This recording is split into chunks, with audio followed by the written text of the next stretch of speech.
Boa noite, estamos aqui mais uma vez com alegria e eu quero saudar a você que está nos acompanhando por essa plataforma. Graça e paz, que hoje possa ser um expediente para que Deus toque o seu coração por meio do Espírito Santo através da pregação da palavra. O texto de nosso interesse hoje se encontra em Mateus, capítulo 16, dos versos 13 ao verso 28. Mateus 16, de 13 a 28. E antes de lermos o texto, eu quero começar com uma oração. E você pode acompanhar aí do outro lado a minha oração. Senhor, nós suplicamos que neste tempo que teremos aqui, o Senhor nos visite com poder. Que o Teu Santo Espírito, ó Pai, possa fazer uma obra em nossos corações, reconhecendo, ó Deus, que a Tua palavra ela não volta vazia. E por isso, ó Deus, nós pedimos, nós suplicamos, fala ao nosso coração, Pai. Fala conosco, para que possamos compreender a identidade de Jesus, a sua missão e o custo, ó Deus, de ser um discípulo e, acima de tudo, a recompensa por dedicar a vida pela causa de Cristo. Ajuda-nos, ó Deus, e que Teu Santo Espírito possa operar em nosso coração de maneira poderosa. E é no precioso nome de Jesus que eu oro. Amém. Okay? Mateus capítulo 16, do verso 13 ao verso 28, diz assim a palavra do nosso Senhor.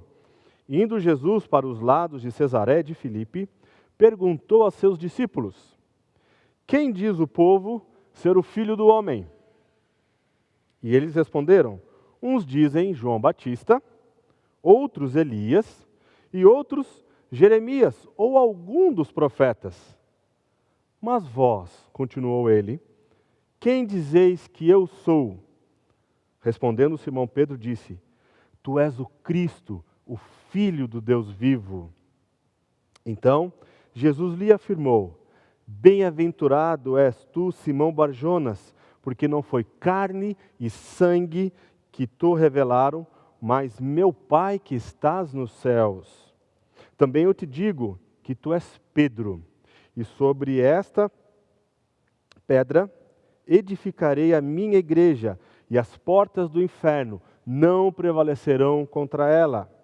Dar-te-ei as chaves do reino dos céus, o que ligares na terra será sido ligado nos céus, e o que desligares na terra terá sido desligado nos céus.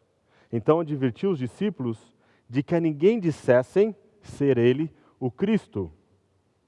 Desde esse tempo, começou Jesus Cristo a mostrar a seus discípulos que lhe era necessário seguir para Jerusalém e sofrer muitas coisas dos anciãos, dos principais sacerdotes e dos escribas, ser morto e ressuscitado no terceiro dia.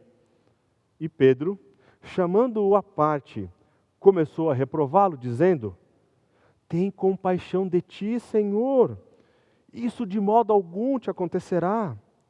Mas Jesus, voltando-se, disse a Pedro: arreda, Satanás, tu és para mim pedra de tropeço, porque não cogita das coisas de Deus, e sim das dos homens. Então, disse Jesus a seus discípulos: se alguém quer vir após mim, a si mesmo se negue, tome a sua cruz e siga-me. Porquanto, quem quiser salvar a sua vida, perdê-la-á. E quem perder a vida por minha causa, achá-la-á. Pois que aproveitará o homem se ganhar o mundo inteiro e perder a sua alma? Ou o que dará o homem em troca da sua alma? Porque o Filho do Homem há de vir na glória de seu Pai com os seus anjos, e então retribuirá a cada um conforme as suas obras. Em verdade vos digo que alguns há dos que aqui se encontram, que de maneira nenhuma passarão pela morte, até que vejam vir o Filho do Homem no seu reino. Imagine você, se você é alguém ligado ao esporte, imagine você que depois de anos de treinamento, você então está participando de um campeonato a nível mundial e você acaba sendo consagrado campeão. você certamente poderia soltar um grito, um brado dizendo: eu fui feito para isso. Ou talvez você que lida com pesquisas, talvez aí um cientista, e quando você então termina o seu projeto, você consegue ver o resultado dele e você também tem essa manifestação, essa expressão: eu fui feito para isso. É um grande momento de realização pessoal. Grandes momentos de realizações pessoais são assim. Talvez seja um momento desses que eu descrevi agora. É exatamente o que está acontecendo em Mateus 16. É um momento crucial para Jesus. Seu objetivo, então, era revisar seu ministério e esclarecer a sua própria identidade e as suas expectativas em relação aos seus discípulos. E ele chega então e começa a fazer perguntas para os seus discípulos. Quem dizem as pessoas que eu sou? Quem vocês dizem que eu sou? Jesus então levou seus discípulos para o próximo nível quando fez um anúncio como poucos no mundo jamais ouviria. Com os olhos fixos e cheios de alegria e intensidade, Jesus falou da sua visão. Jesus manifestou o seu coração, aquilo que antes era velado. Ele agora está fazendo de maneira desvelada, alto e bem claro, em poucas palavras, mudaria o curso da história da humanidade. Eu edificarei a minha igreja. E esse era o plano de Jesus e essa era a equipe dele. 12 homens, 12 discípulos. E o anúncio então da igreja por Jesus começou a preparação dos discípulos para os papéis que eles teriam de liderança na sua ausência. O avanço então dos discípulos no entendimento também abriu a porta para Jesus iniciá-los num próximo nível. O avanço então dessa compreensão dos discípulos mostra, a partir do versículo 21, a missão de Jesus, a missão messiânica pela qual ele veio aqui cumprir. O plano da redenção seria colocado de forma desvelada para seus discípulos. Depois veremos o custo e as recompensas perenes de ser um discípulo de Jesus. Então, Marcos 16 mostra para nós um ponto de inflexão. É um momento onde o ministério público de Jesus agora irá ter uma nova perspectiva. Ele chama os seus discípulos de maneira retirada e agora passa a ensiná-los de maneira mais intencional e direta. Portanto, o verdadeiro discípulo entende a identidade de Jesus, é ciente dos sofrimentos e do custo de segui-lo. Repetindo, o verdadeiro discípulo entende a identidade de Jesus, é ciente dos sofrimentos e do custo de segui-lo. Em primeiro lugar, então, temos: o discípulo entende a identidade de Jesus e a autoridade que dele deriva. Jesus não está pedindo informações quando ele pergunta: o que as pessoas dizem quem eu sou? Ele não está preocupado se a sua fama tem sido, tem coberto a área onde ele tem atuado dentro do seu ministério. Jesus não está preocupado com algum tipo de aprovação do homem. Isso nunca passou no seu coração. Ele não está se preocupando com a resposta para o seu próprio benefício, pois ele conhece as diferentes opiniões dos homens, ele conhece o coração daqueles fariseus, daqueles saduceus, dos escribas, das pessoas que se opunham a ele. O que ele deseja é que os discípulos expressem as opiniões erradas dos homens, a fim de impor-lhes a própria convicção, a convicção correta de quem ele é. Quem diz o povo ser o Filho do Homem? E essa expressão não apenas nos remete à humanidade de Jesus, Era uma expressão que Jesus usava e usou por várias vezes, mas é algo que nos remete ao seu papel, à sua identidade real. Ele era alguém que foi separado para uma missão. Ele iria sofrer, ele iria morrer e ele seria ressuscitado.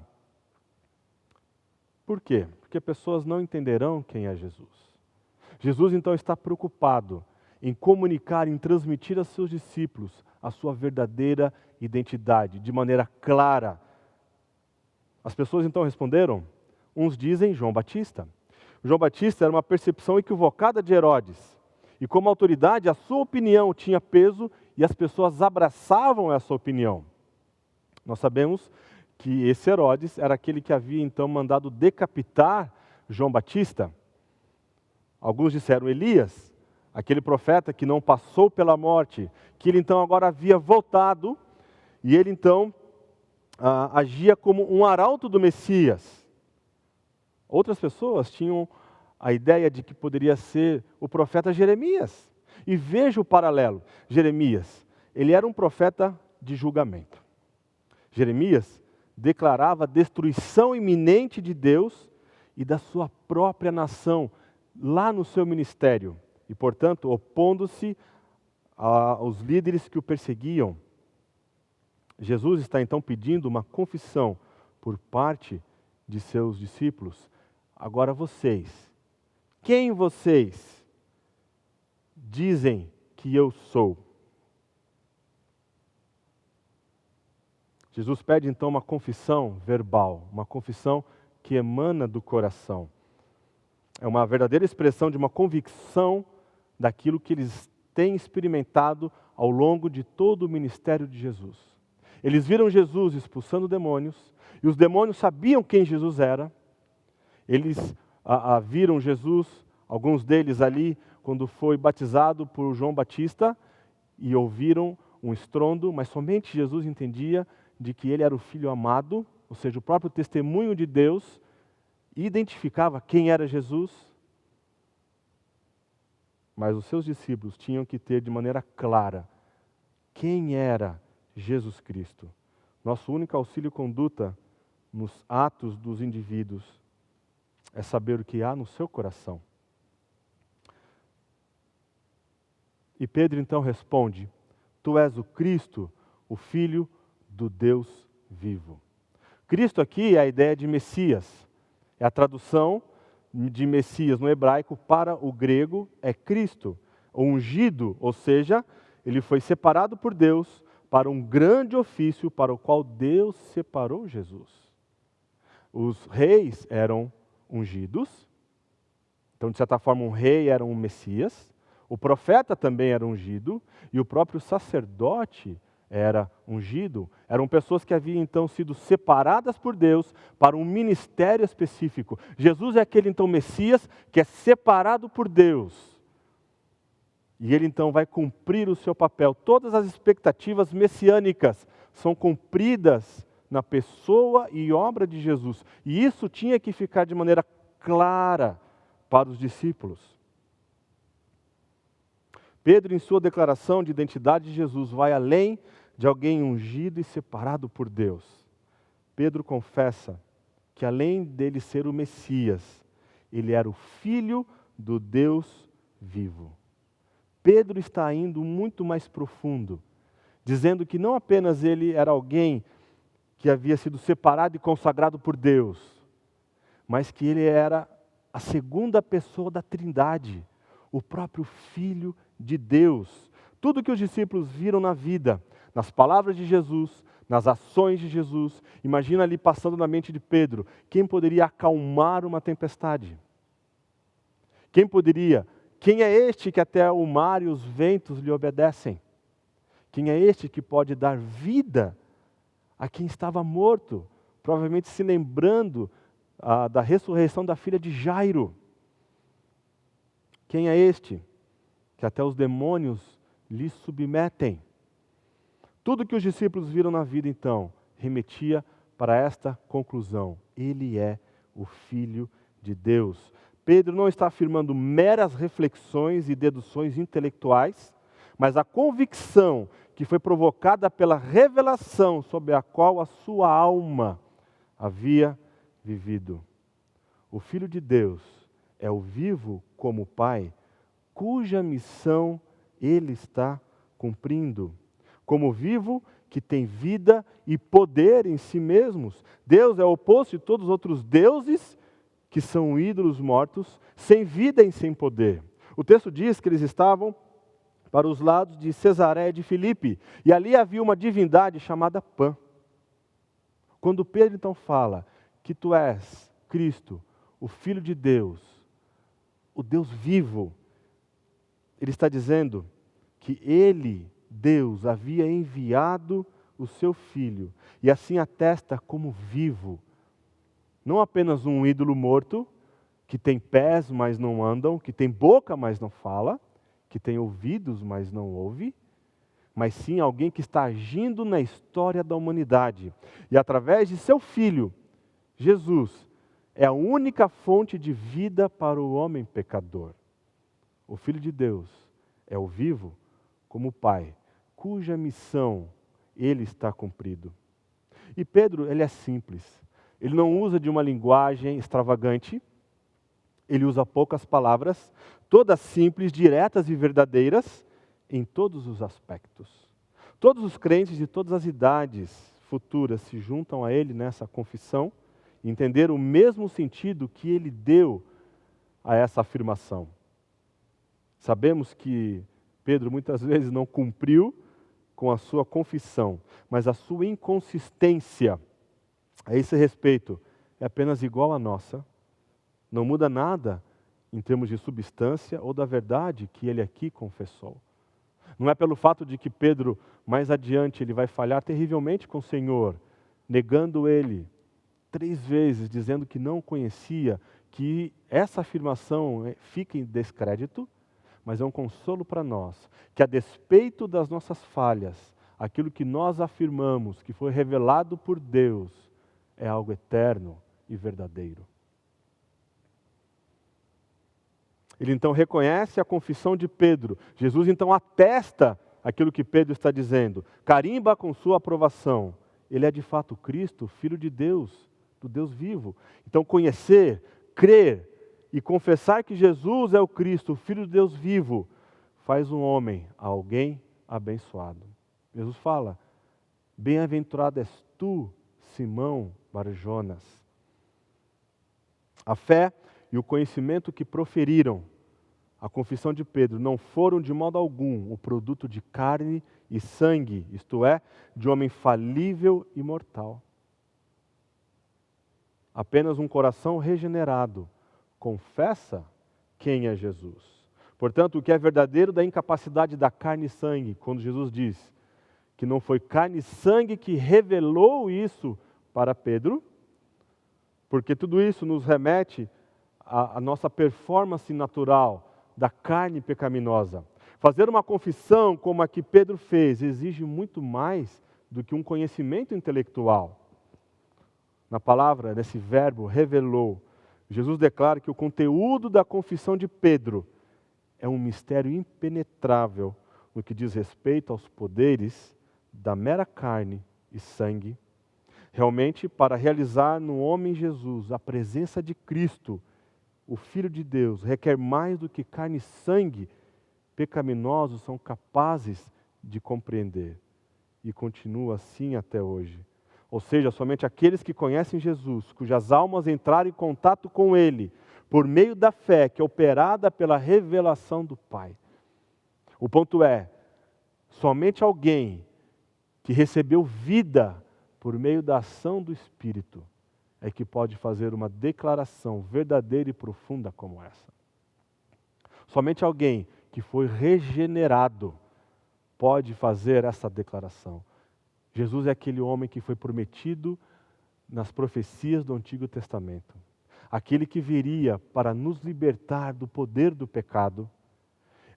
A segunda pessoa da Trindade, que se fez homem, que viveu entre nós e que é o Filho do único Deus verdadeiro.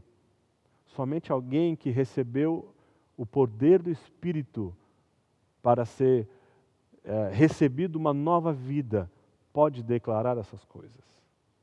Uma pessoa, o homem natural, jamais faria esse tipo de declaração.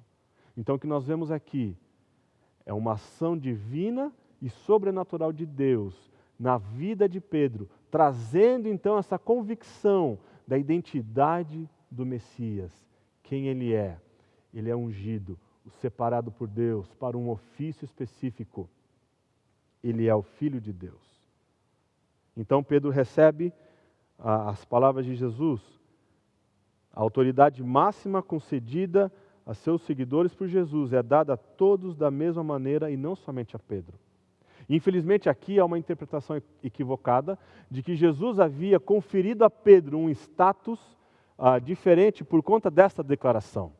Pedro não é maior que nenhum dos apóstolos, Pedro não é maior do que os discípulos, embora Pedro fosse o líder dos discípulos, embora Pedro fosse aquele que iria começar a igreja, a organização da igreja, ele não é a pessoa principal da igreja.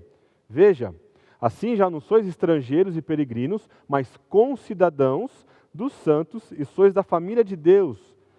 Verso 20, edificados sobre o fundamento dos apóstolos e profetas, sendo ele mesmo Cristo Jesus, a pedra angular, no qual todo edifício bem ajustado cresce para santuário dedicado do Senhor, no qual também vós juntamente estáis sendo edificados para a habitação de Deus no Espírito. Portanto, o fundamento é o ensino dos apóstolos, é a pregação da palavra, não uma pessoa, não a personalidade de uma pessoa. Não há nada especial na pessoa de Pedro. A autoridade, então, que Jesus Cristo concede é para os discípulos. A igreja não se baseia na qualidade encontrada em Pedro ou em outras pessoas como ele. O fundamento da igreja não é algo subjetivo, mas objetivo, a saber, a revelação de Deus.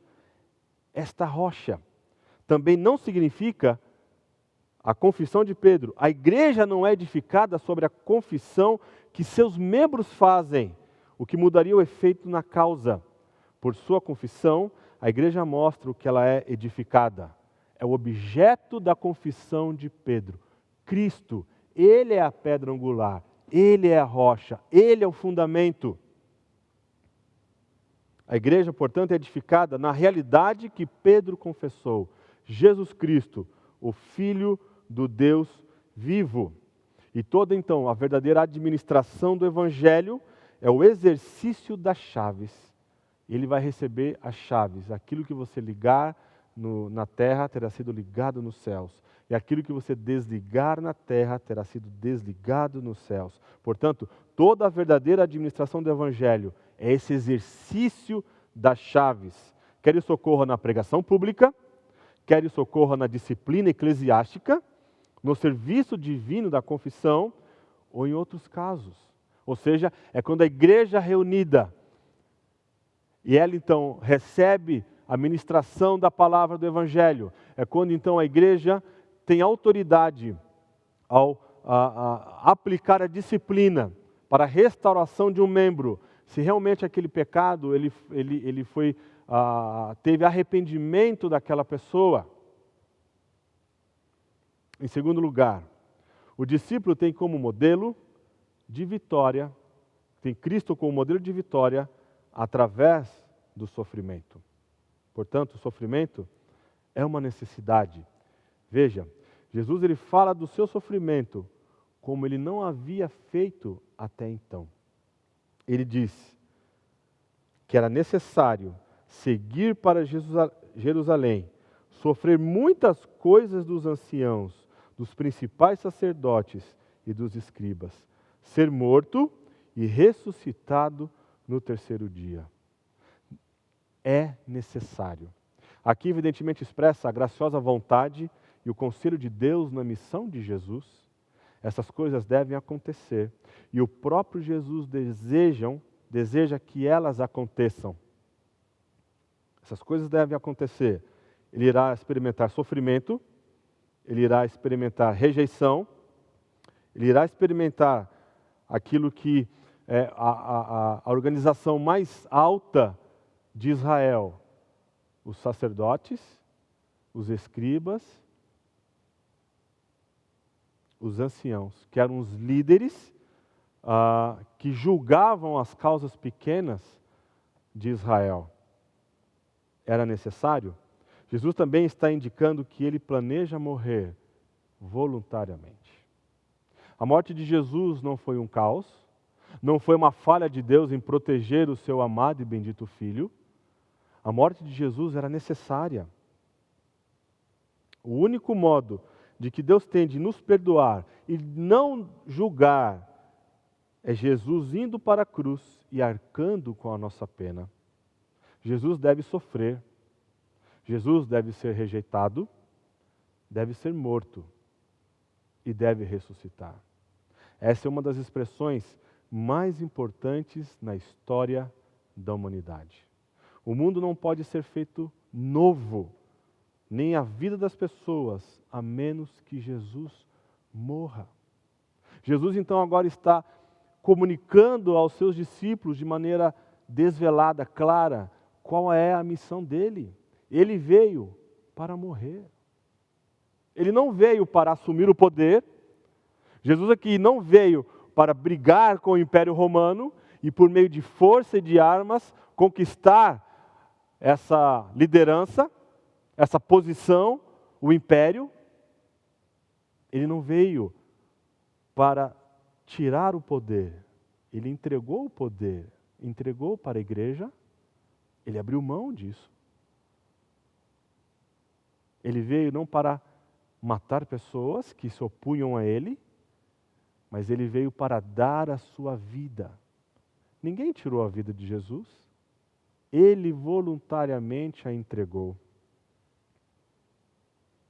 Jesus então declara positivamente quem lhe infligirá todo esse sofrimento, a saber, o Sinédrio, cuja designação completa é usada aqui.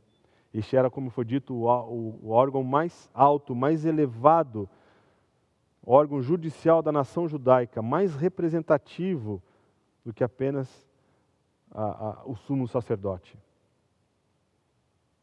Pedro precisava entender que o sofrimento era o cumprimento do plano redentor divino.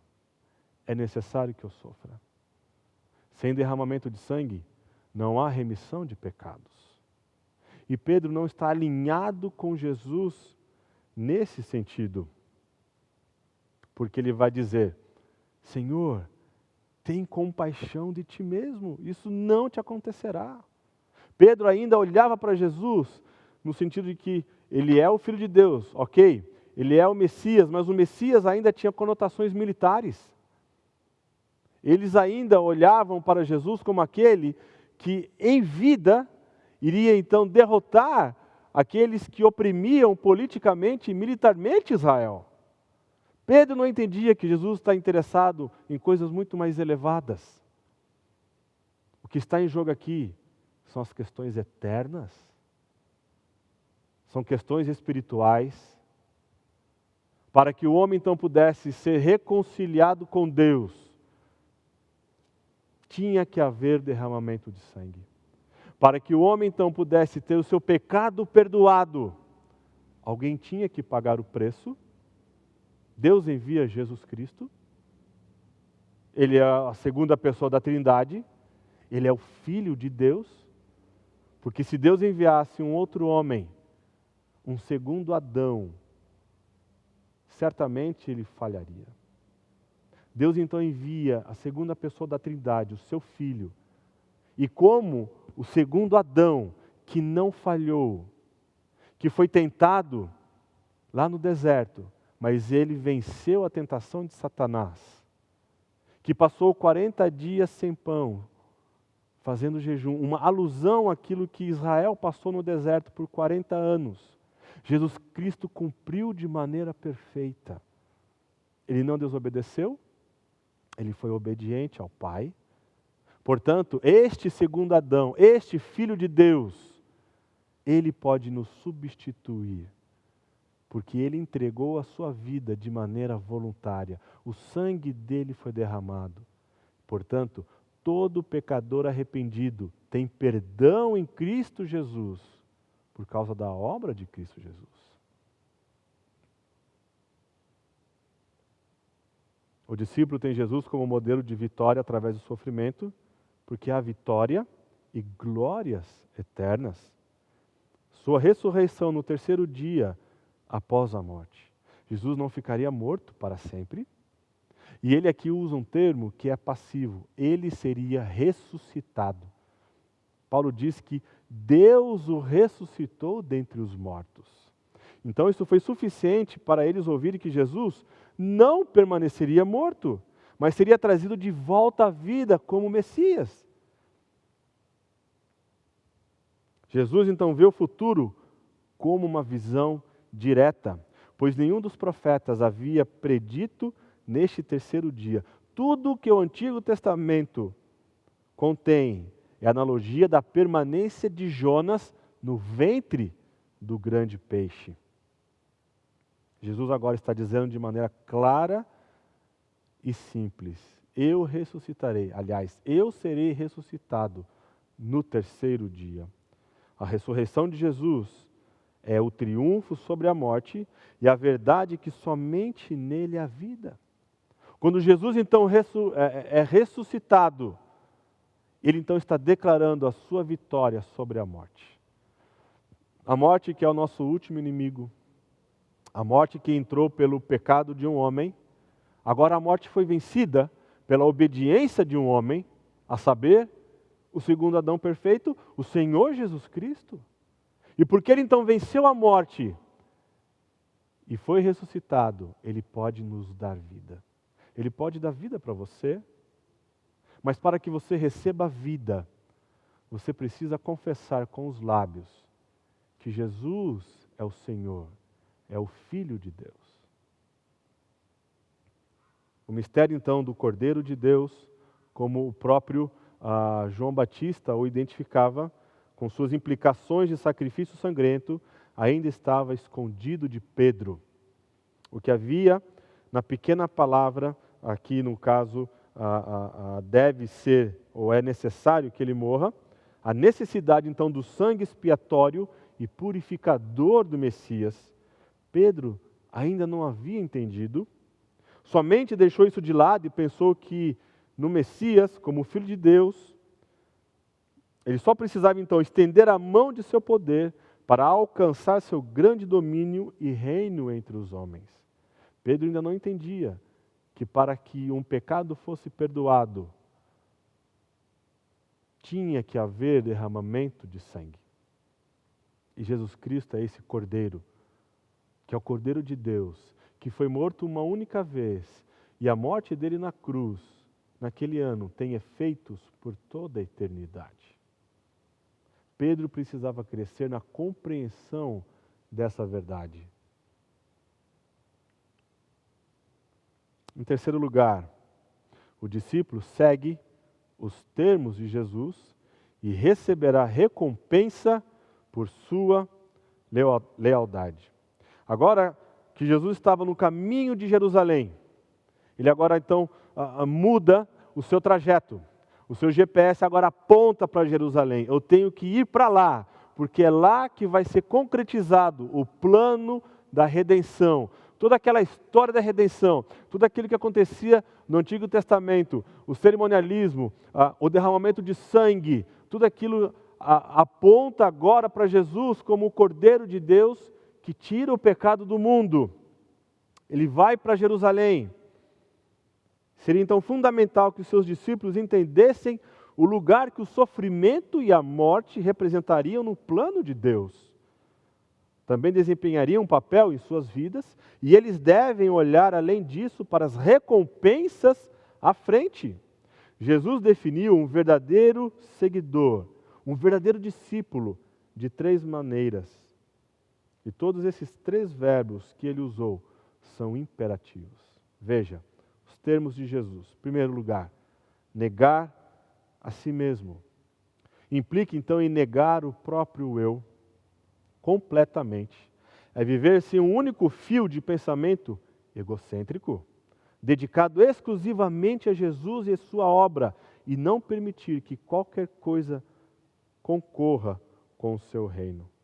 Significa então você se afastar de alguém, recusar associação, companheirismo com o próprio eu. Não apenas uma parte, não apenas aquilo onde eu sei que falho terrivelmente, algum hábito ou um desejo especial, alguma prática externa, o eu natural e pecaminoso, que é chamado centro das coisas dos homens e não tem desejo pelas coisas de Deus. Isso tem que ser morto, isso tem que ser negado. Como Pedro mais tarde negou Jesus dizendo, eu não conheço esse homem, então você deve dizer para si mesmo, eu me nego completamente. Isso não é apenas abnegação no sentido etimológico da palavra, mas a verdadeira conversão, o primeiro passo essencial da vida cristã. Você não pode ser um discípulo de Cristo se primeiro você não entender que você precisa de um Salvador. Negar a si mesmo é negar que você é alguém que não depende do Salvador. É entender que você precisa de um Salvador. É negar a sua independência e recorrer então para esse Salvador.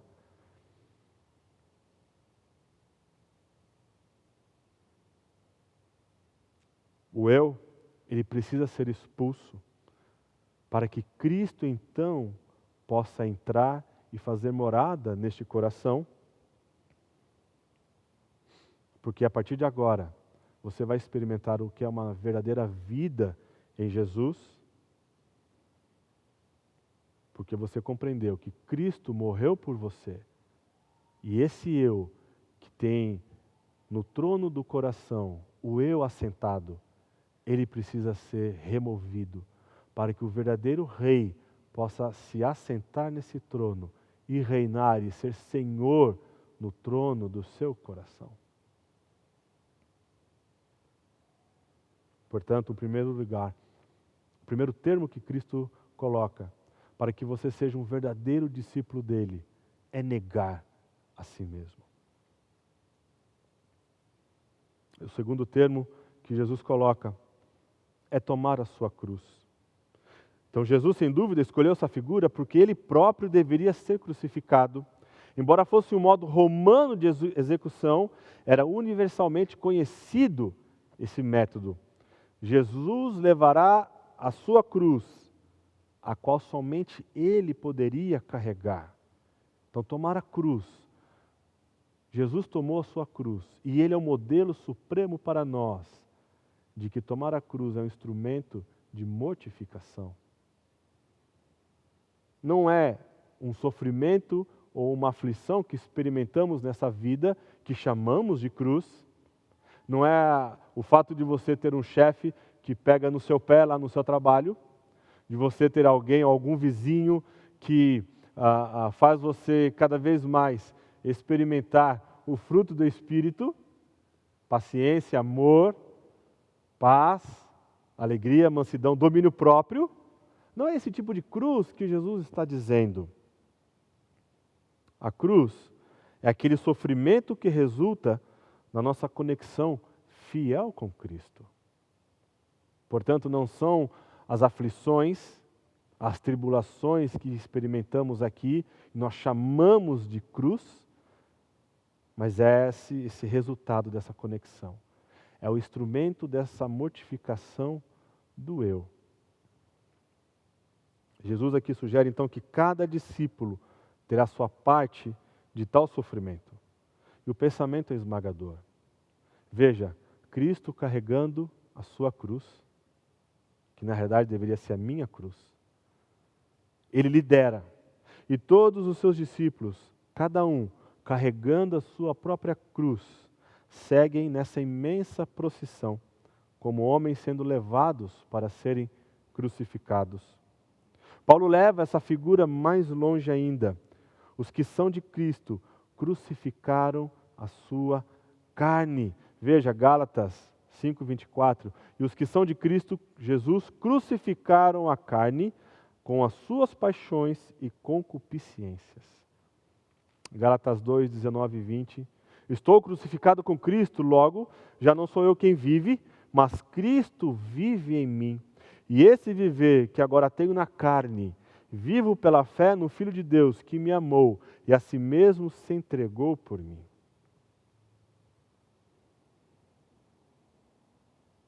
E o terceiro termo, seguir a Cristo.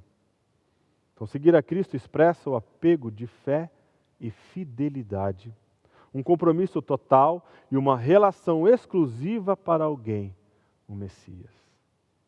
O que o Messias coloca para um discípulo, seguir ele implica em lealdade.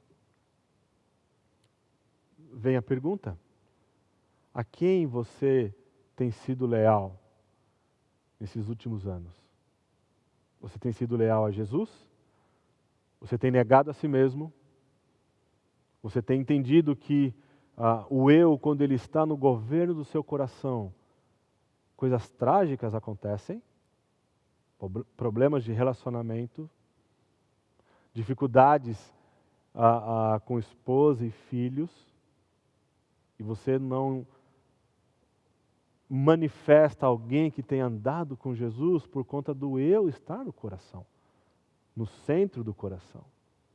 Tomar a sua cruz é então você seguir a Cristo, seguindo os passos de Jesus, você mortificar esse eu, para que Cristo então possa ser o Senhor e Rei definitivos no seu coração. Seguir a Cristo é essa lealdade. Então, os dois primeiros imperativos, propriamente ditos, o fato de negar a si mesmo e carregar a cruz, são atos momentâneos. Mas o terceiro está presente, pois seguir é um curso de ação longo e contínuo.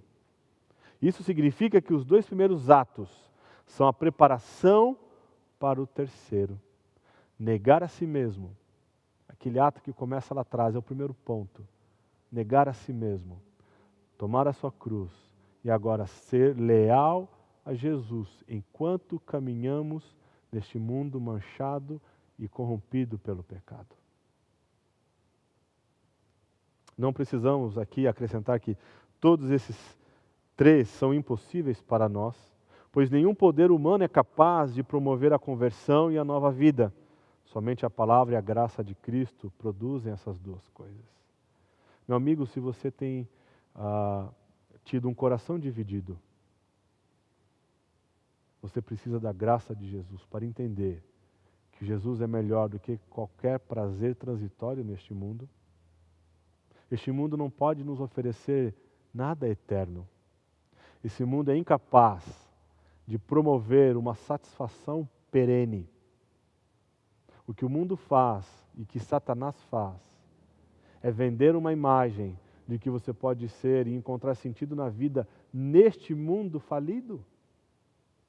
Se você tem ouvido a voz do Espírito, se você tem sido tocado pela palavra de Deus, se você entende quem é Jesus, a sua missão, a necessidade da sua morte, para que o seu pecado fosse pago,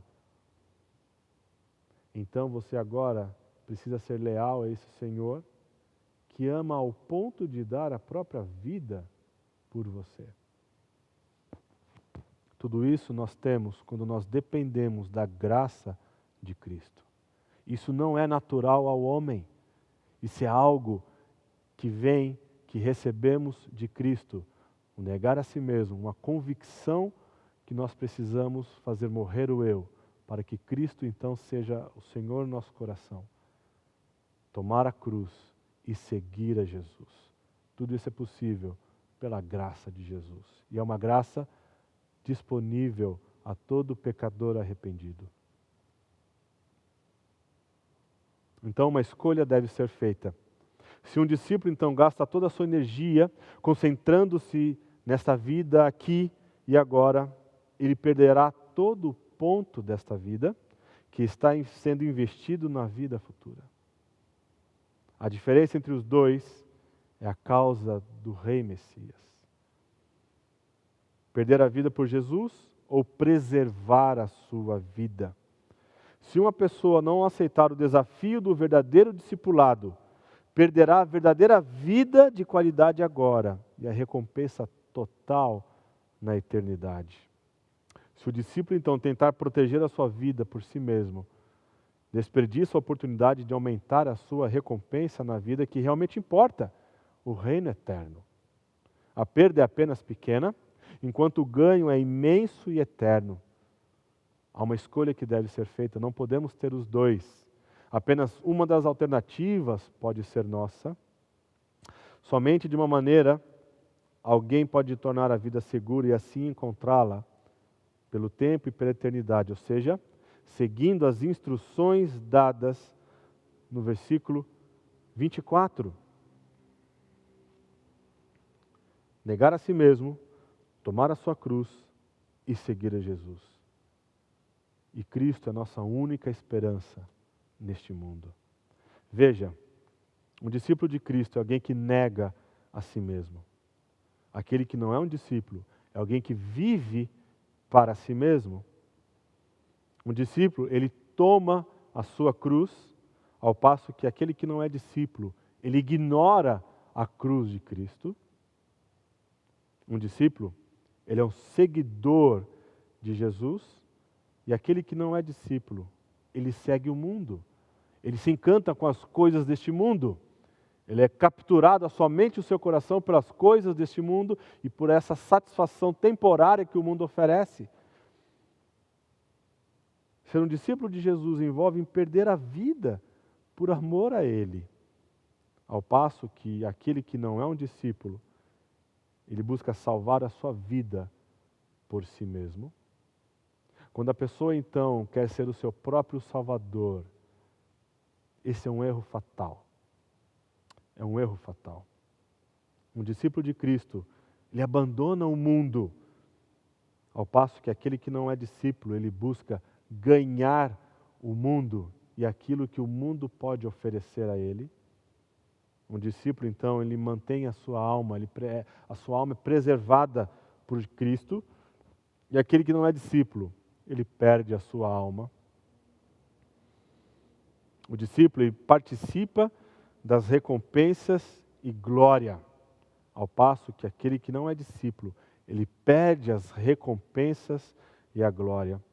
Então Jesus está oferecendo aqui aos seus discípulos duas formas de encarar a vida. Se você me seguir, isso aqui será evidenciado. Se você não me segue, é isso que você irá experimentar. Portanto, o julgamento é inevitável. O julgamento divino aguarda todo homem. Não há um ser vivo nesta terra, que pisou nesta terra, que um dia não será colocado diante do grande trono e será julgado pelo grande e eterno e supremo juiz. E o seu julgamento será baseado nas suas obras. Porque aquilo que você crê, a forma como você vive, são expressões daquilo que você crê e ama no seu coração. Tudo depende então de seguirmos a Cristo, independentemente do que perdemos neste mundo, ou desconsiderá-lo e buscar o máximo possível do mundo para a nossa vida. Para a sua reflexão. Você está disposto a seguir Jesus através de dificuldades e sofrimentos? Veja, Jesus é o nosso modelo. Ele está dizendo de maneira clara e desvelada para os seus discípulos: se você quiser me seguir, você irá experimentar aflição, dificuldades, sofrimento. Você será zombado, você experimentará rejeição, você vai experimentar aflições, e aflições muitas vezes intensas nessa vida. Há um custo para isso. Você é leal a quem? A Jesus ou ao mundo? quem detém a atenção do seu coração. São as coisas do reino de Deus que são eternas, ou são os valores e as coisas deste mundo que são temporárias e são incapazes de satisfazer o coração do homem de maneira plena e última. Você é motivado pela perspectiva de recompensa? Ou você simplesmente passará o tempo aqui vivendo uma vida decente, mas sem causar impacto real no reino de Deus? Veja, há uma decisão que você precisa tomar. Seguir a Jesus implica em sair da nossa zona de conforto. Implica em estar disposto a sofrer, a pagar um preço por isso, e o custo não é baixo, o custo é alto. Ser um discípulo de Jesus só é possível quando nós olhamos para Ele e pedimos a graça para que Ele nos supra, para que Ele seja suficiente para nós. Busquemos consolo e conforto nele, encorajamento em Sua palavra e em Suas promessas. O verdadeiro discípulo entende quem é Jesus e que segui-lo custará sofrimentos e dificuldades. Que essa palavra, que este episódio registrado em Mateus, inspirado pelo Santo Espírito de Deus, possa levar você a fazer essa reflexão. Eu sei quem é Jesus, eu sei que Ele é o Filho de Deus. O Espírito de Deus já revelou isso para mim. Amém. Eu conheço a missão do Messias. Ele veio morrer de maneira voluntária para que o preço do pecado fosse pago. Implicaria em que ele fosse morto, que seu sangue fosse derramado. A vida então se esvaísse. Mas há um custo, e o custo é alto, porém a recompensa, ela é perene, ela é eterna. Que o Santo Espírito do nosso Senhor possa ajudar você a compreender em que momento, em que fase você está desse discipulado. Que Ele possa encorajar aqueles que estão experimentando carregar a sua cruz e ser leal ao Senhor. Que você seja encorajado, meu irmão, minha irmã.